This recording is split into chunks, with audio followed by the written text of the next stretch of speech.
Lição 6. Durante toda a sua vida, Daniel foi forte no Senhor. Certo dia, porém, Daniel enfrentou o seu maior teste. Será que ele ficou firme e foi fiel a Deus? O rei Belsassar foi morto. Dario passou a ser o novo rei. E devido às suas conquistas, seu novo império ficou muito grande.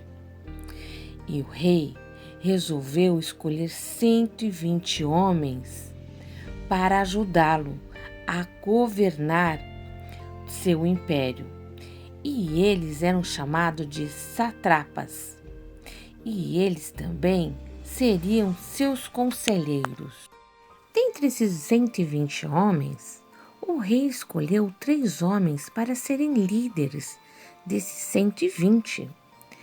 E Daniel foi escolhido para ser um desses líderes.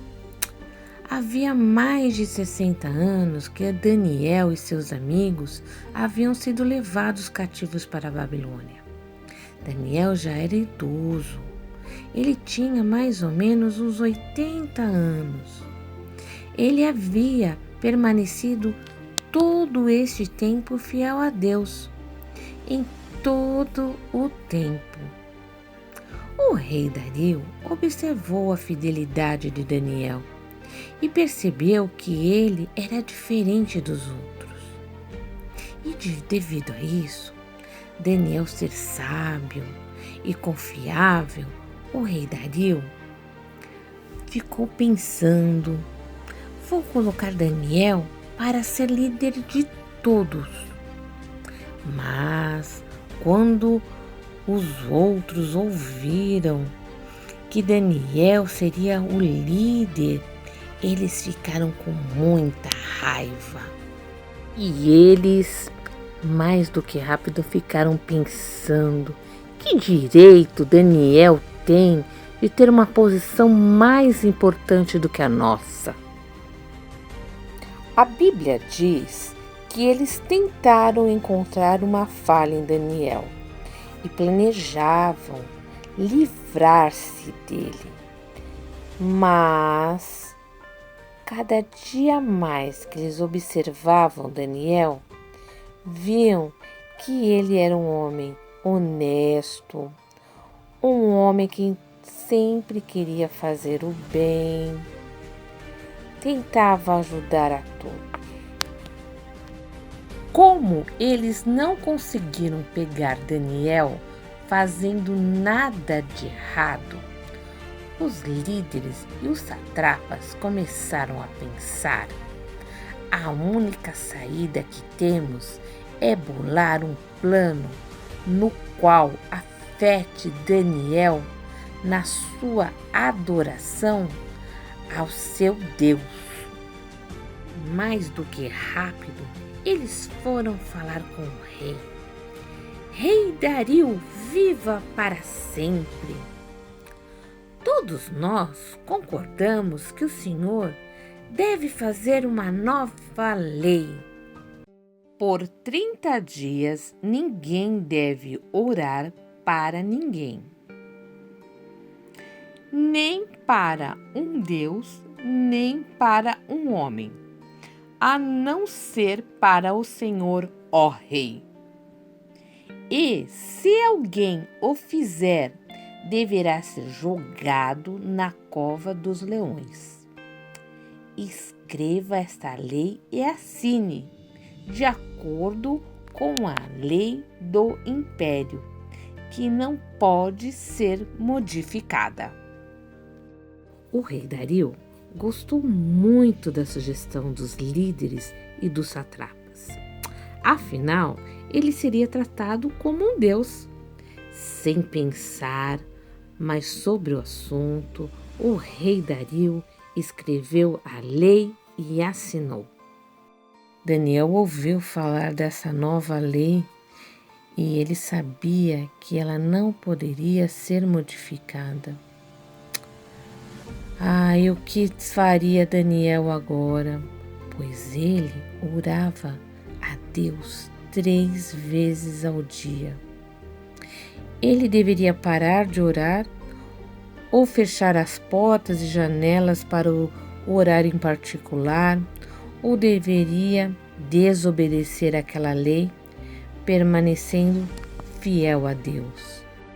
A Bíblia diz que ele foi para sua casa, onde com as janelas abertas, de frente para Jerusalém, ajoelhou-se e orou, agradecendo a Deus como sempre havia feito. Daniel foi forte no Senhor. Apesar da lei, ele continuou sua adoração diária. Com isso, ele poderia morrer, mas ele foi decidido ser firme e fiel a Deus. Como já era esperado, os líderes e os satrapas pegaram Daniel quebrando a lei, adorando ao seu Deus. Eles, mais do que rápido, foram falar com o rei Dario. Chegando no palácio, eles, muito ansiosos, já foram perguntando para o rei: Ó rei, o senhor não fez uma lei dizendo que por 30 dias qualquer um que orasse a qualquer deus ou homem, exceto o senhor, deveria ser jogado na cova dos leões? E o rei disse: isso é verdade. Essa lei eu fiz e não pode ser nem modificada. Eu assinei ela sim. E os líderes e os satrapas, todos animados, falaram para o rei: rei, mas o Daniel, aquele lá de Judá, aquele senhor, não presta nenhuma atenção no que o senhor manda fazer e nem nas suas leis. Ele recusa a adorar ao Senhor. Ele 3 vezes ao dia, ele ora ao Deus dele. Nossa, o rei Dario ficou muito triste e ficou pensando: por que eu fiz isso? Por que eu assinei essa lei? Agora nem mesmo eu posso modificá-la. O que eu vou fazer para salvar Daniel? Eu gosto tanto dele, é um homem tão certo. Durante todo o dia, o rei Dario ficou tentando pensar em um plano para livrar Daniel da cova dos leões. Quando a noite chegou, já era tarde demais. A lei teria que ser aplicada logo depois do pôr do sol. Não havia nenhuma maneira pela qual o rei pudesse salvar Daniel.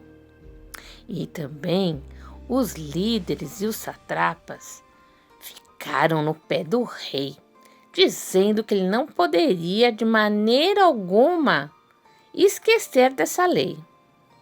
O rei ficou muito triste, mas ordenou que Daniel fosse jogado na cova dos leões. Daniel foi jogado na cova dos leões. Era uma caverna que abrigava os leões. Era escura e úmida. Coitado de Daniel. Uma grande pedra seria colocada na abertura da caverna e o rei colocaria seu selo em cima dessa pedra. E antes de fechar, o rei Dario falou para Daniel: Daniel, seu Deus, a quem você serve, salvará você. Nossa, isso deve ter incentivado muito Daniel a ficar mais forte no Senhor. Com muita tristeza, o rei foi para o palácio e ele nem conseguiu comer de tanta tristeza que ele estava. Ao longo da noite, o sono não vinha e ele não parava de pensar em Daniel. Será que Daniel está vivo? Mas o rei sabia que não podia ele, rei, ajudar Daniel, mas o Deus de Daniel poderia fazer muita coisa. Ao amanhecer, o rei correu para a caverna dos leões. E com uma voz aflita ele chamou: Daniel, servo do Deus vivo, será que seu Deus, a quem você serve continuamente, pode livrar você dos leões? Então o rei ouviu uma voz que veio do centro da caverna. Ó rei, viva para sempre! Meu Deus enviou seu anjo e fechou a boca dos leões para que não me fizesse nenhum mal. Deus sabe que não fiz nada contra ele, nem contra o Senhor, e então salvou-me dos leões. Assim falou Daniel, todo feliz. Logo em seguida, o rei mandou que todos aqueles que fizeram mal, muito mal contra Daniel, fossem mortos. E ele também fez uma lei que era para todo o seu reinado, que dizia: as pessoas respeitem o Deus de Daniel. Ele é o Deus vivo, seu reino nunca terá fim, ele opera milagres, ele livrou Daniel do poder dos leões. E por Daniel ser tão fiel, o rei deu um grande prêmio para ele. O colocou como líder sobre todo o reino. Daniel continuou a ser forte no Senhor. Ele fez o melhor que podia, ficou firme e foi fiel a Deus. Você pode achar que é difícil ficar firme e fiel sempre. Deus honrou a fidelidade de Daniel, protegendo contra os leões. E Deus pode proteger vocês de tudo, crianças. Nós devemos ser fiéis a Deus, confiar em Deus. Em 1 Coríntios 15:58, diz: mantenham-se firmes e nada os abale. Sejam sempre dedicados à obra do Senhor, pois vocês sabem que no Senhor o trabalho de vocês não será inútil. Com a história de Daniel e seus amigos, nós aprendemos a ser forte no Senhor, a ter fé, obedecer e principalmente a confiar em Deus.